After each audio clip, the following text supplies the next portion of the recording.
This is the Bates Bobcast, our weekly podcast where we take a look at the week that was in Bates athletics. My name is Aaron Morse, and this week we look ahead to Back to Bates weekend with Senior Associate Director of Athletics, Celine Cunningham. And we look back on the women's cross-country team's third straight Maine State title. All that and more coming up on the Bates Bobcast.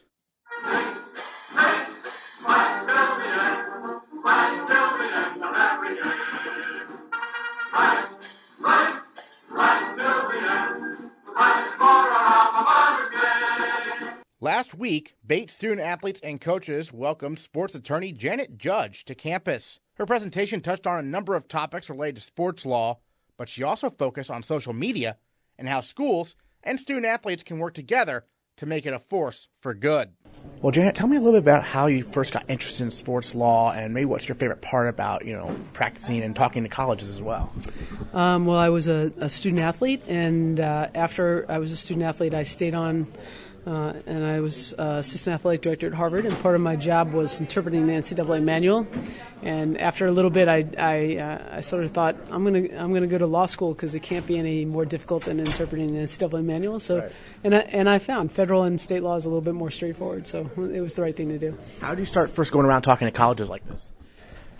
I have kids, and I really thought we don't do a good job of giving high school and college coaches the extra sort of information that they need to be able to run their programs in an effective way. We hold them to high standards with regard to student athlete welfare, well-being, a lot of things that go beyond X's and O's, but we don't give them that training. So I just thought, I have that information, why not share it? And I just love working with coaches and student athletes. Yeah, well, last night you presented to our student athletes, and then today you presented to our coaches and staff. When you're going through creating those presentations, what are some points of emphasis that change kind of from presentation to presentation? Yeah, so it's been really interesting. I do a lot around social media. So, I go back to badjocks.com, which I think many of the people that I speak to today don't even know what that was all about. But, that was a website dedicated to embarrassing student athletes and their coaches. And so it was time back then where the thought process was everybody shut down all social media, stay away from it.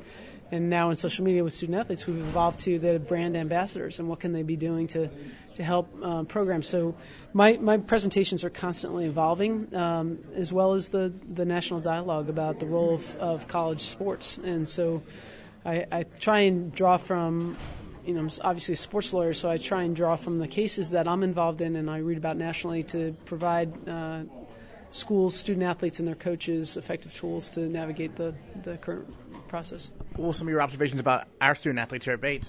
Yeah, I was I come in at night after they have been going to school all day and then practicing, and some of them, grab and go to come and sit with me. The student athletes were early. They were engaged. They couldn't have been kinder to me. I had a great time last night. I was thrilled to be there with them. I hope they felt it was worthwhile, but it certainly was worthwhile for me. And last question for you. You're about to present to some of our captains here. What's going to be maybe a change in this presentation? This is an opportunity to have a smaller group so they can talk to me about what's on their mind. So I have the opportunity to share with them some of the things I'm seeing nationally, but they can share with me some of the things that they're concerned about. And it's talking about also their leadership role, and especially a place like Bates, that means something. They have an effective voice, and how are they using it? So that's what we're going to focus on. All right, Janet Judge, thanks so much. Thank you very much. The men's cross-country team finished runner-up to Bowdoin at the Maine State meet on Saturday, and the women's team won its third straight state title, led by senior Katie Barker, who finished third among all Maine runners. But it was a strong effort from every Bobcat, with the Bates women claiming 5 of the 7 spots on the all-state team. Senior Wendy Memishian earned her first career All-State honor, and she is our female Bobcat of the week. Joined by our female Bobcat of the week, senior women's cross-country runner Wendy Memishian here on the Bobcast. And first of all, 7th in the state of Maine, 12th overall, your first All-State honor. How cool of an experience was this for you personally when you crossed that finish line? Did you realize you were All-State at that moment, or when did you find out? I had no idea when I crossed the line at all where I was, but it was amazing to finally feel like the work I was putting in was being rewarded, and it was my first real hardware that I got for running, so that was a big moment. And it's the first time in the history of this meet that 5 out of 7 of the top 7 runners were Bates people, so it was a big moment for the whole team. Yeah, obviously the team did really well. Your fellow senior Katie Barker led the way. Tell us a little bit about her, because she's kind of emerged the last couple of years as one of the big-time runners for the team. Yeah, Katie's been amazing. Her dedication to the team has been incredible, and she came in having never done cross-country before from high school, and she had some, knee surgeries, so she was a little worried about it, and, look what happened. It's been amazing watching her the 4 years that we've been here. Well, speaking of that, when did you first start running cross-country? What's your background in that? I started my sophomore year of high school starting cross-country. I had played soccer before, and then when I switched to track, I started doing more running, and cross-country is just an amazing sport with, the woods, the whole aspect of hills. There's, track, but just, way more, I just find it more interesting. And there's so much of a team aspect as part of it, with a small-knit team like the cross-country. You, always have a family there and people, an incredible support system. So that's a big reason why I've continued with it. Bobcats like to run in packs, of course. Who are you running with throughout this meet?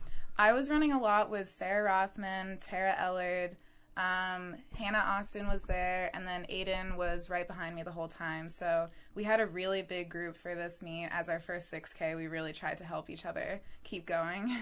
Right, because you kind of gear up towards the 6K, and so what's that training process like for you? So this year especially, it was a lot of each week got a little bit longer. So it always is a little bit scary having gone from a 2-mile race all the way to a 6K in a pretty short amount of time. But Jay trains us very, very well, and everyone was happily surprised at the end of their 6K by how well we were ready for that. You mentioned, as a senior, you've put in a lot of work. You got that all-state honor. What's been the process like since you were a first year here to now in terms of your running, in terms of your development, what you've been working on? So when we come in as a freshman, Jay really works on making sure that we slowly move into that long mileage, which is really important because it means that none of us really get injured. There are other teams that everyone who, by the time they're at the end of their season, they'll all be wearing boots, and none of us really get stress fractures or anything during our season. So a lot of it is just really getting there, but also a big part is mentally, just having that support system makes a huge difference. And freshman year, you come in, you're nervous, but by senior year, you know that if you have one bad race, you can come back the next week and just make up for it a million times over. So I think that's the biggest thing that we've gotten over the 4 years. This particular meet, it was the Maine State meet, but there were other schools there from outside of Maine as well. What was that experience like to have them come in also? Honestly, it was really helpful, actually, because it just meant that we had more people nearby to really help us push ourselves. So there was a Brandeis girl who was near me the entire time, and she really helped me actually get a better time because even though she wasn't counted in the Maine State meet, I got to push with her, and she pushed me back. So we really both helped each other, I think. And although it was different than all the other years, I think it was in a good way.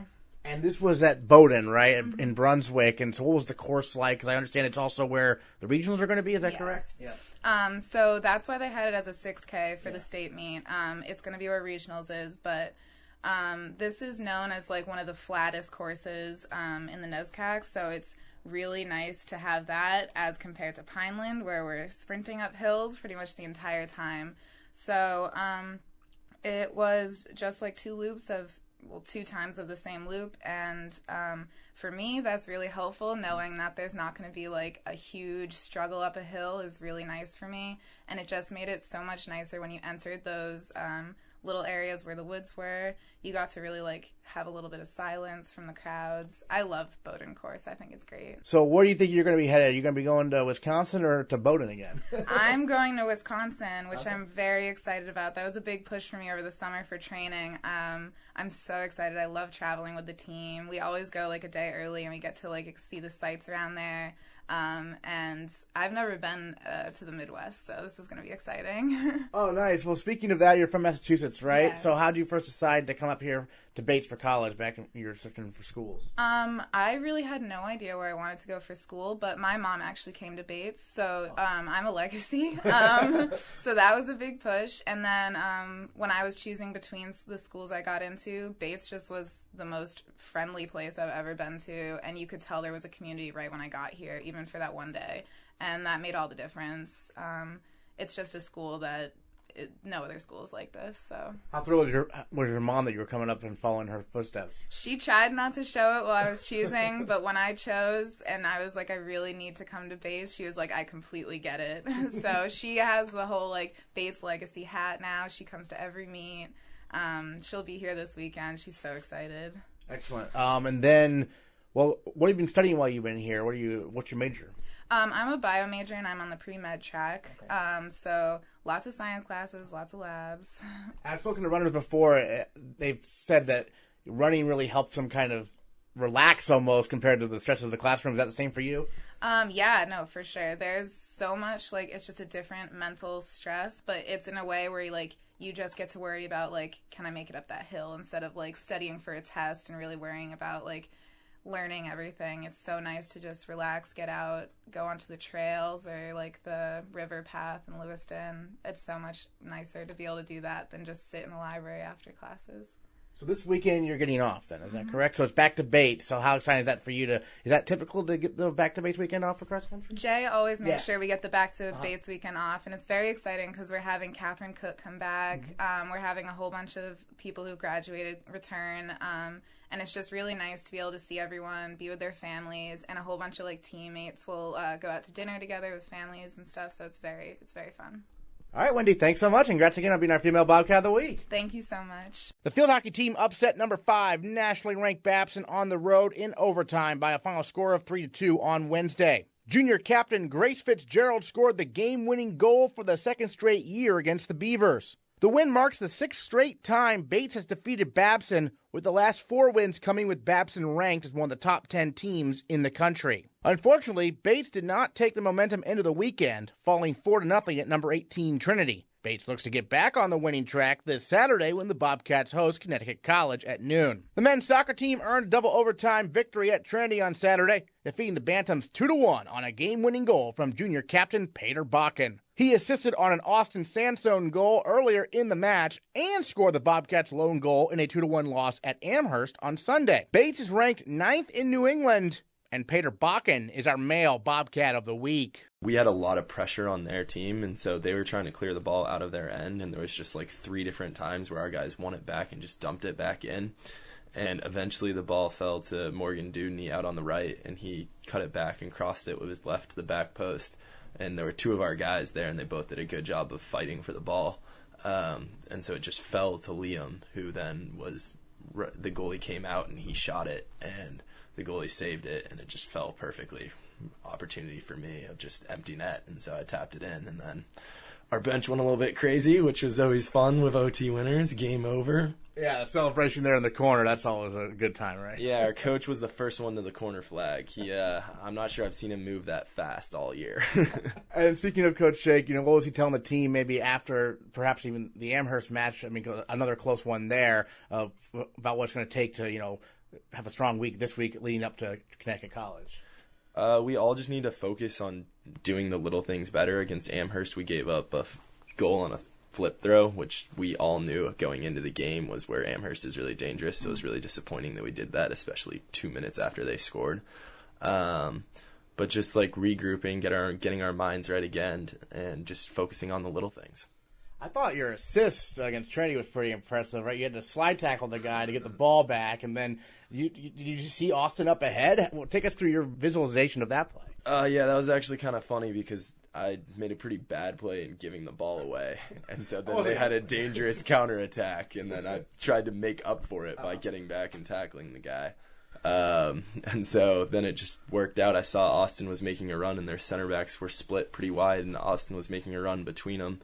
And I played it through, and honestly, I was surprised that he got there because the center backs had a big head start on him, but Austin's a fast guy, so he just worked his butt off and made it there, and then just tapped it in, which was awesome. Terrific. So back to Bates weekend coming up. That obviously a lot of things always going on campus. What are some of your memories of back to Bates weekend? It's always nice because our alumni oftentimes come back our seniors or captains from previous years come back, and so it's always great to see them. They're always in the crowd cheering everyone on, and that's really exciting. And then oftentimes also kids' families from out of town, like my family from Seattle, my parents are flying in, and so that's always really fun because you're playing for like a greater Bates community. Are you getting a lot of excited texts from alumni and stuff because the team's off to such a solid start this year? Yeah, everyone's really excited. Everyone's so committed to just making this team better every single day. And it's really the legacy that the kids left behind of, I know when I was a freshman, our seniors and our captains, they came in when the team had an 0-10 NESCAC season. And so they made a huge impact in just shifting the culture of the team and starting to build it. And that's why we're successful now, is the work they put in and that everyone has put in over the last 10 years.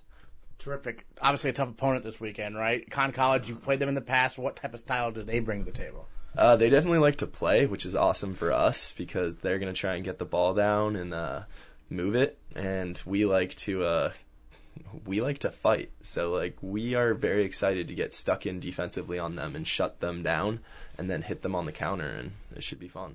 Should be fun indeed. All right, Peder Bakken, Male Bobcat of the Week. Thanks so much. Thank you. The football team led undefeated Tufts 14-10 at halftime behind a Christian Sanfilippo touchdown run and a spectacular touchdown catch from junior Cody Greenalch. But the Jumbos shut out the Bobcats in the second half, defeating Bates by a final score of 47-14. Coach Malik Hall breaks down the team's third game of the season. Fifth quarter here on the Bates Bobcast with the head coach of the Bobcats, Malik Hall, talking some Bates football. And first of all, you were leading there at Tufts at halftime, looking to spoil their homecoming. Tufts took control a bit in the second half. From your perspective, what changed? At the end of the day, I think, again, that made 34 days of us knowing our team. And on the 34th day, I thought those guys played very hard. I think that's the consistent deal that you'll see from our Bobcats, is that they play extremely hard. But closing the margin in the second half is continually our Achilles heel, whether it be from depth, experience. Either way, it's something we got to figure out how to fix.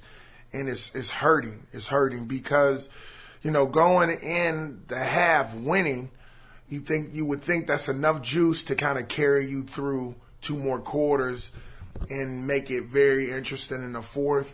But again, I think that's easier said than done. I think everybody on that football field, our team and their team, they coach and they practice as well. So their second half adjustment was, again, for the third week in a row, better than ours, bottom line. And for our young guys to understand that they are switching gears from everything we've practiced all week, it's very difficult to do when the bullets are flying. And the game is on the line. I think in theory it's cool to say, hey, we're switching gears because they're switching gears. And to identify that they're no longer throwing the ball because we picked them off, we hit them a few times. Guys, they're running it with them. I think that's easier said than done when you're talking sophomores and freshmen who see a four-wide offense and the quarterback drop back as if he's going to pass and then he runs. I think what you see initially is right now what you believe, even though the hidden key in that visual is telling you it's not pass. But being able to see hidden keys, to understand the ebb and flow of a game, of what a team wants to do versus what they're able to do. I think that all comes with experience. And I think you can teach it. Unfortunately, we're trying to teach every piece of this puzzle along the way. And certain things we're just not going to get to. And it's very evident right now that everything that we're not able to teach, it comes up in a game. And though every coach would say, hey, you got to teach it, it's so many things we got to teach them in so little time. Mm-hmm. And every time that surfaces in a game, that's the teaching moment in itself. You just sometimes hope that the teaching moment isn't the defining factor in winning or losing. And because the teaching moment of adjustments are so subtle enough from another team that a player has to know that they're making a subtle adjustment to how they run their offense. And right now, we just don't have enough bodies to adjust along the way with them. And we don't have the endurance to play at the level that we play at in the first half. partly because we don't have the bodies to come in and double down on that effort, double down on that execution at the level in which the other team is playing at. When there's a significant drop-off because of experience, talent, or fatigue, tomato is all the same thing. Just like I'm constantly telling our guys, it's not one player that wins a game, and it's certainly not one play that loses it. It's a collection of plays that lose or win games. And unfortunately, Tufts had a more collection of plays to win the game than we did. Well, there was a play that Cody Greenhalgh made for a touchdown there in the back of the end zone, a leaping catch in traffic, and it's hard to see on the web feed that I was watching, but it looked pretty spectacular. Take us through that. Yeah, I think it was a spectacular play. I think Cody, being a dynamic athlete he is, I mean, he's a heck of a basketball player, so his athletic ability and space and hand-eye coordination is just in his wheelhouse of what he does well in basketball. Because he's a guard in basketball, he's constantly handling the ball, and he has to have body control to get in and out of dribbles and sets of offensive sets for basketball. Well, in football, getting vertical, getting in and out of a cut, that's coming off a pick for him. But more importantly, when you throw the ball in the air, it's an alley-oop for him. So being able to lock in the ball through traffic is him throwing an alley-oop or catching an alley-oop, or running a fast break and having to make a layup still with people following you. I think that intangible from basketball is priceless in football. I think you constantly see time and time out again NFL players who convert from basketball to football has an easier transition when you're asking them to do athletic attribute things opposed to physically dominating things. So right now, we're not asking them to go crack a Mike linebacker, or for that matter, be in the trenches down blocking on a defensive tackle. That's not going to play into an attribute that he does naturally. But he certainly has a way to go get the ball. He has a way to make you miss. And for a kid who probably closed the door on his football career, I think the energy and the juice around our program made him want to come around. And once he came around and he saw energy is infectious. You see us play with a great amount of energy in the first half. That same energy that infected him by him just hearing and watching allowed him the confidence to say, Coach, if you'll take me, I'll love to come back. We took him back. He proved to his peers that he was here to stay. He didn't play for the first 2 weeks. We made him run our conditioning test just the same. Because we didn't want anyone to feel like they got an easy pass. And we didn't want any of our teammates, though he's a good player, to say, well, he's a good player, but he didn't finish what we had to finish. We wanted him to be a Bobcat, not a Bobcat by circumstance. And he's done a great job in being patient and letting his role develop slowly as a receiver. But I think he did a great job in getting open a few times. It's clear Costa feels comfortable throwing it to him, which is a good thing. Yeah. I think our quarterback needs confidence as we continue to move. Barely putting up points 3 games in a row. It's tough on our offensive staff and our offensive players. More importantly, the guy who drives the offense, which is our quarterback. So not being naive and not wanting to put too much pressure on him and too much blame on him. But it's the quarterback situation, it's the quarterback position. Everyone's going to love him when he does something well, and everyone's going to hate him when he doesn't. The one thing I want him to know is that the love in the program doesn't change based on your performance. So we still love him regardless. But as a personal goal of his, he's not happy with his performance, and he just needs to know that we love him regardless of his performance, but we still want to win and we still want to be competitive. And right now, there's a lot of pieces around him that are getting better. But right now, getting better, unfortunately, doesn't mean that we put up a ton of points yet. On the other side of the ball, we keep saying the other Costa, but he's not really at this point. Anthony Costa started the year as a third-string safety, and now he's playing, and he got another interception. Right place, right time again? Man, the beautiful thing about injury is it also creates opportunity. And much of the reason why I don't, hamper on injury is part of you find some beautiful things with someone getting hurt, and find some beautiful people who rise to the occasion and rise to the opportunity. Being a third string safety, you certainly don't think you're going from 5 plays a game to 90. I think that transaction alone is difficult. But you talk about a kid who has just embraced all of it. Another pick that we thought was going to turn to 6. A great experience for our defense and for him. Again, to gain more confidence in those battles with good teams. At the end of the day, the goal is to get the game in the fourth quarter. I think we got the game in the fourth quarter, but not in the fashion in which we want it to be. I think we're looking for it to be striking distance in the fourth quarter, not just say, we got to wait for them in the fourth. I'm looking for us to say, hey, we'll play away again. And right now, we've been short of that goal since Amherst. But the goal, number one, is to play hard. Unfortunately, playing hard is just one piece of the puzzle. And I think we're doing that as best we can. But having the execution, a high level of execution with a high level of effort is where we have to get better at. So after watching the tape, who were some other guys who maybe stood out who were top performers for you this weekend? I think Yanni, number 77, who had a very, very tough week against Trinity. I mean, that defensive front is tough. And it didn't help that Tufts had a tough defensive front as well. I thought he brought everything that he could bring to that game and to right his wrongs from a week before. I thought he got 4 to 5 knockdowns on defensive linemen. And more than anything, I'm just so proud of him and for him that he was able to recover for his confidence, for the trust around him, in him, and just to see the offense, to see a guy show true grit.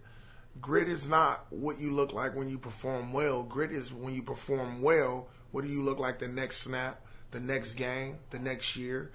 And I think the next game after him getting hit in the mouth was he fought back, and he fought back at a high level. So I was certainly pleased with him.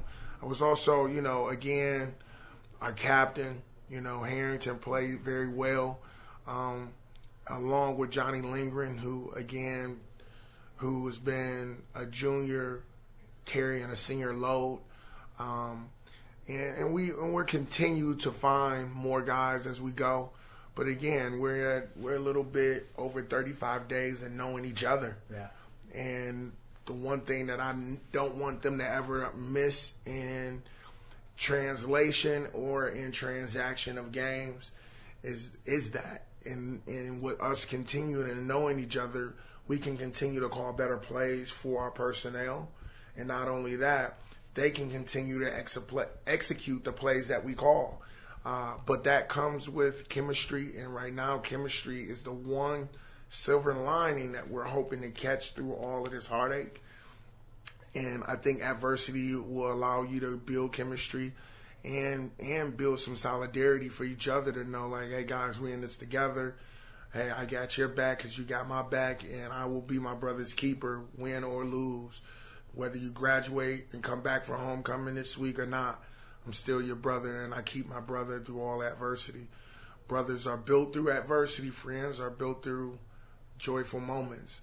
You know what I mean? So we start off at friends, and we hope to create a kinship of brotherhood at the end of this. You touched on homecoming. Back to Bates this weekend. Your first back to Bates. You're hearing from a lot of alums already, I'm sure? Yeah, I think the alums are very pumped. I spoke to the alums this past week in Tufts. We had an event out there, which was a beautiful event that Stephanie Dumont put on.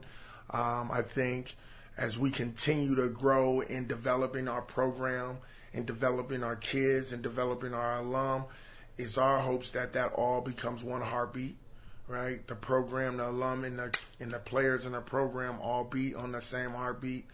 When we're all hurting, the program hurts, alums hurt, and players hurt, and coaches hurt. Just as when we're winning, which we're going to do, everyone experiences that win. Now is to reel it in that standpoint of wins, developing our kids, developing our weight room, developing our facilities, developing our football program that they can be prideful in and that they can see. It's called mental messaging and reminder, right? The mental messaging right now is getting lost in our lack of success over years. We want to create that mental messaging because though it was losses, there were great men that came through before them. There's a number 20 jersey that someone wore in the 80s that Joe Frake does not know. Now, what if the number 20 was almost identical to Frake? That's a kinship that they already have through Bates College. But we want to bridge that kinship. And I think Alumni Weekend, Homecoming, Back to Bates, all of it does that. We want to be able to capture that lightning in a bottle in every moment that we get. And by doing that, I believe that it'll give our guys a pride piece on the field that they know I'm playing for number 20 in 1985, who came up and shared with me his heartache. Number 3, Costa, or number 4, Costa is playing for number 4, who played in 2002, who was the third string safety, or who became the starting quarterback by coincidence or by injury. Like that kind of stuff empowers athletes, and it certainly helps with the psyche when you realize the hurt travels much deeper than just you. So it makes you play for something bigger than you. It makes you play for not just your stat line, but for every stat line that didn't make it to their senior year is a winner. That's the stat line we're playing for, to be winners. And that everybody who didn't win will win through you. Like, that's powerful. But we have to create that bridge. And the only way we can create it is by time and opportunity. And right now, time is what we have least of. Yeah. But opportunity you can create. We can create the opportunity. To preview all the excitement of Back to Bates weekend, we caught up with Senior Associate Director of Athletics, Celine Cunningham. First of all, Celine, this is your first year at Bates. What's the experience been like so far coming here? You're not having to worry about coaching anymore, so has that helped the transition a little bit? It's we're not coaching, but really excited to be here. Such a great group, and the coaches have been great. I see myself as the coaches of the coaches, so necessarily I don't have student athletes, but I have coaches, so they've been really, really welcoming, and I really enjoy my time here so far. What appealed to you about Bates to make you decide you wanted to put in for the job? NESCAC school. It's first and foremost, it's one of the best athletic conferences. Somebody that works in athletics. Then I, dug in a little bit and found out what Bates is all about. I really love their mission. I love the idea that it's a really inclusive environment. I love working with high achieving student athletes. So you have the best of the best right here. And as I was interviewing, you guys, and I say we, but I wasn't quite here yet. But going to the national championship for the rowing, and it really excited me. So I'm really happy to be here, and I want to make sure that I'm kind of part of that, continued success, and hopefully, especially this weekend, getting some W's. Yeah, so Back to Bates weekend, what are you most excited about some of the events that are going on? It seems like there's everything going on. I'm excited to see the alums back on campus. I had the opportunity to go to Tufts last weekend and saw so many alums back. It's just great to see that school spirit and that connection, and talk to some of them about their experience at Bates. Everyone I've ever talked to about Bates, whether I was interviewing or since I've been here, just really love their experience. So it's good to see that. And then, certainly the parents coming back, and I'm looking forward to some W's. I'm a really competitive person, and I want to see, some success this weekend. Yeah, so just your background, obviously, you had women's lacrosse coach for many years. You played at Maryland, which is one of the great powers in women's lacrosse. How's your background as a head coach? You touched on this earlier, but how do you think it really helps you with your current role here? I was in their shoes. I just had a meeting with some coaches and, talked about one of their challenges, and I experienced that challenge. And so just trying to understand that and trying to make it work and trying to, make their path a little easier. They have coaching. One of the reasons I loved it, but, I'm kind of happy I'm on the other side, is it's really hard to be a coach now. And I think there's so many challenges that there weren't when I started out in coaching. And I give them a ton of respect for the work they do and the impact that they have on the student athletes. But I'm certainly here to try to make their job a little easier. Hope I'm doing that. You're also the senior women administrator here. What does that role entail?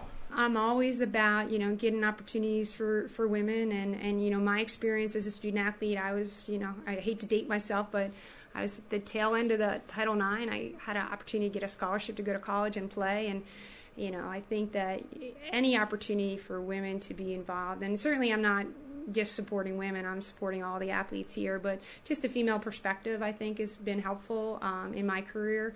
So hopefully a good resource for our student athletes. Great. And then, when people come back to Bates, what can some things they can expect to see, maybe perhaps? Everything. It sounds like we have a golf outing for the men's basketball team starting out. Obviously, there's a football game. There's soccer going on. There's rowing dedication on Sunday. So we're going to recognize both our men's and women's rowing team at halftime, and a special recognition for our Woman of the Year. So, I think a lot going on. And just having even individual sports that are not in season or having alumni functions. So getting to see some of the players coming back and, reliving their glory days, it will be fun to see. You touched on that. Amelia Wilhelm just announced actually a few minutes ago one of the top 9 finalists, so one of the top 3 in Division III for NCAA Woman of the Year. That's pretty cool to see, isn't it? I wish I was here last year so I can take some credit for that, but so impressive and, such a competitive group, and I think it's a true testament to Coach and his program, and Amelia, what a standout, obviously in the classroom and also on the water, but I'm so proud of her, and, I think she's, a great honor for Bates. So I'm looking forward. I'm going to get the opportunity to go out to Indianapolis and see her get her award. So, crossing my fingers that she wins. But I tell you, just being selected from Bates and being in the NESCAC being selected, and then to whittle it down to 3 in the Division III, it really is amazing. So proud of her, and so lucky that I can kind of take a little bit of credit being at Bates. But really great honor for Bates. Excellent. Well, Celine Cunningham, thanks so much for joining us on the Bobcast. Thanks for having me. The women's soccer team played Trinity very tough before falling 2-1 on Saturday. The Bobcats fell at Amherst 4-1 on Sunday, but they will get a chance to kick off back to Bates weekend in style when they host Connecticut College at 11 a.m. this Saturday. After falling to Middlebury on Friday, the volleyball team hosts the University of New England on Tuesday before visiting Hamilton and Williams this weekend. For the full Back to Bates sports schedule, check out GoBatesBobcats.com. And of course, we will recap it all next time on the Bates Bobcast.